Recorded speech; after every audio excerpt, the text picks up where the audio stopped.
வணக்கம் மேம். வணக்கம். நல்லா இருக்கிறீங்களா? நல்லா இருக்கேன். நீங்கள் எப்படி இருக்கீங்க? நல்லா இருக்கிறேன் ma'am. Nice costume ma'am. Thank you. Okay. So ஒவ்வொரு நிகழ்ச்சியிலையுமே நமக்கு பெண்கள் சார்ந்த டாபிக்ஸை நம்ம பார்த்துட்ருக்கோம். ரொம்பவே அழகாக சொல்லி கொடுத்துட்ருக்கீங்க மேம். எல்லாருக்குமே ஒரு விஷயம் இருக்கும். நம்ம கடவுள்கிட்ட வேண்டுறோம், நிறைய விஷயங்களுக்காக லிஸ்ட்டு போட்டுக்கிட்டே இருக்கிறோம். நமக்கு எப்படி நம்ம கடைக்கு போய் எப்படி லிஸ்ட்டு வாங்கி பார்த்து வாங்குகிறோமோ அந்த மாதிரி லிஸ்ட்டாக அடுக்கிட்டு இருக்கோமே. அதில் ஒவ்வொரு சில விஷயங்கள் நம்ம பிலீஃப்னால அது நடந்திருக்கு. உடனே நடக்கும், இல்லை லேட் ஆகும், இல்லை எல்லாம் எப்படி வேணால் இருக்கும். இந்த கடவுள் நம்பிக்கை இருக்கிறவங்களுக்கு ஒரு சோதனை காலமாகவே நிறையா நாள் இருக்கும் மேம். சரியா? அது நடக்குமா நடக்காதா அப்படிங்கிறதுல ரொம்ப ஒரு மைண்ட் செட்டில் இருந்துட்டு இருப்பாங்க. How to you see that? பார்த்தீங்கன்னா you said like tough times will do come. எதனால அப்படின்னா கடவுள் உங்களை மோல்ட் பண்ணுறாரு அப்படின்னு புரிஞ்சுக்கணும். தெர் இஸ் ஆல்வேஸ் நம்ம சின்ன வயசுலேருந்தே பார்த்தீங்கன்னா எல்லாத்துலேயுமே ஒரு ட்ரைனிங் இருக்கும். ஒரு விஷயம் நீங்கள் ட்ரெயின் பண்ணி அந்த ஹார்ட் ஒர்க் போட்டு அதை ப்ராக்டிஸ் பண்ணும் போது அதோட ரிசல்ட் வரும். ஒரு சிம்பிள் ஸ்டோரி ஒன்று இருக்குது. ஒரு அம்மா அப்பா ஒரு அழகான குழந்தை, ஒரு பையன் இருக்கான். அவங்க அந்த குழந்தைய ரொம்ப நல்லா வளர்க்கணும், ரொம்ப ஒரு ஸ்ட்ராங் பர்சனாக வளரணும், எதுக்காகவும் துவண்டக்கூடாது வாழ்க்கையில், அவனுக்கு எல்லா விஷயத்தையும் ஃபேஸ் பண்ணுற, அந்த சேலஞ்சஸை ஃபேஸ் பண்ணுற ஒரு தைரியம் வரணும். நாங்கள் அப்பா எல்லா விஷயத்தையும் அவனுக்கு அந்த மாதிரி டஃப்பான சுச்சுவேஷன்ஸ் தான் கொடுக்குறாரு. ஏன்னா நீங்கள் லைஃப்பில் பார்த்தீங்கன்னா எல்லாமே உங்களுக்கு ஈஸியாக கிடச்சிச்சின்னா உங்களுக்கு ஒரு டஃப்பாக நீங்கள் வாழ்க்கையில் ஃபேஸ் பண்ணவே முடியாது.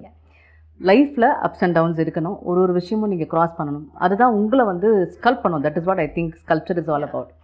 ஸோ அவர் என்ன பண்ணுறாருன்னா அந்த பையனுக்கு பயங்கரமான ஒரு கஷ்டமான விஷயங்கள்லாம் கொடுத்து அவனை ட்ரெயின் பண்ணிக்கிட்டே இருக்காரு. இப்படியே அவனை ட்ரெயின் பண்ணி அந்த குழந்தை பார்த்திங்கன்னா ஒரு நாள் ஒரு 18 வயசு ஆகிடுறது.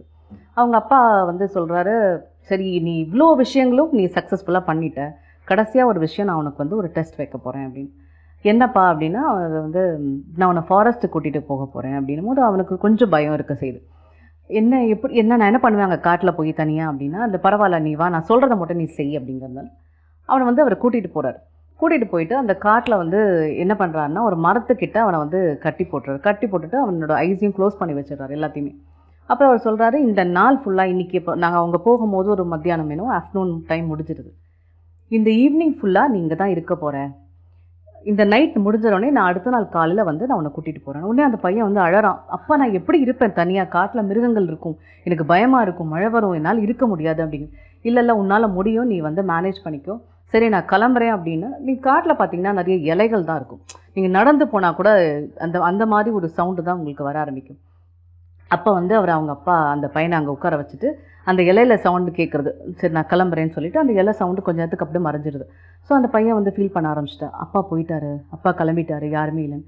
அவங்க அப்பா போனதுக்கப்புறம் அவனுக்கு யாரும் இல்லாத போது அவனுக்கு ஒரு சவுண்டாக கேட்க ஆரம்பிக்குது. ஏன்னா ஒரு ஈகிள் சவுண்டுங்கிற மாதிரி காட்டில் நிறைய மிருகங்கள் வித்தியாசமாக சவுண்டெல்லாம் கொடுக்க ஆரம்பிக்கும்.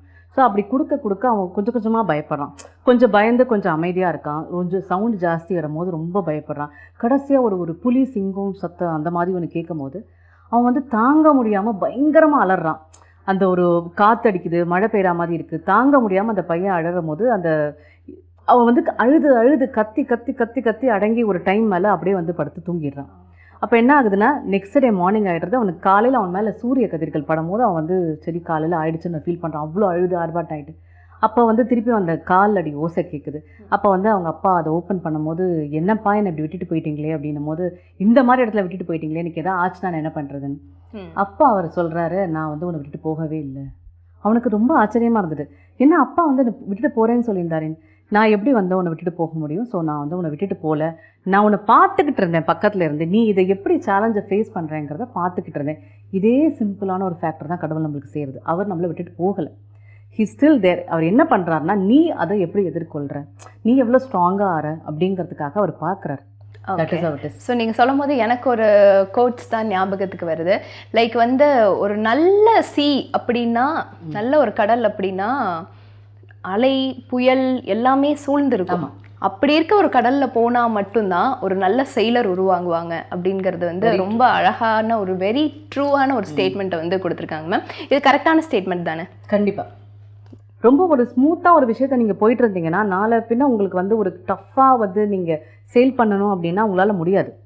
இன்னிலேருந்தே உங்களுக்கு நீங்கள் பார்த்தீங்கன்னா சின்ன வயசுலேருந்தே அந்த குழந்தைங்களுக்கும் சரி, இந்த விமன் அவங்க அந்த குழந்தைங்களை வளர்க்கும் போதும் சரி, எல்லா இடத்துலையும் அவங்களுக்கு ரொம்ப கம்ஃபர்ட் ஜோன் கொடுத்து அவங்கள பேம்பர் பண்ணிக்கிட்டே இருந்தீங்கன்னா ஃப்யூச்சரில் அவங்களுக்கு ரொம்ப டஃப்பாக இருக்கும். ஸோ முன்னாடியிலேருந்தே வாழ்க்கை இப்படி தான் கரடுமுரடான பாதைகள் தான் வாழ்க்கைன்னு சொல்லியிருக்காங்களா, அந்த மாதிரி அவங்கள நீங்கள் வந்து ஃபேஸ் பண்ண வச்சு அவங்கள ஓட வச்சு லைஃப் இப்படி தான் அப்படின்னு ஒரு டஃப்பாக அவங்கள ஃபேஸ் பண்ண வச்சிங்கன்னா ஆப்வியஸாக வாழ்க்கை ரொம்ப நல்லா இருக்கும். ஓகே, ஸோ அது குழந்தை பருவத்துல இருந்தே நம்ம வந்து கற்றுக் கொடுக்கணும் குழந்தைங்களுக்கும் சரி, பார்த்துட்டு இருக்க பெண்களாகட்டும் அவங்களுக்குமே வந்து ஒரு கான்ஃபிடன்ஸ் லெவல் அதிகப்படுத்தணும். கண்டிப்பா. இல்லை அப்படி இருக்கணும் அப்படின்னாலே டெஃபினட்டா அந்த ஒரு பிலீஃப் இருக்கணும். அந்த கன்சிஸ்டன்சியோட கடவுளை தேடும் போது கடவுள் உங்க கூட இருக்காருங்கிறத நம்புங்க.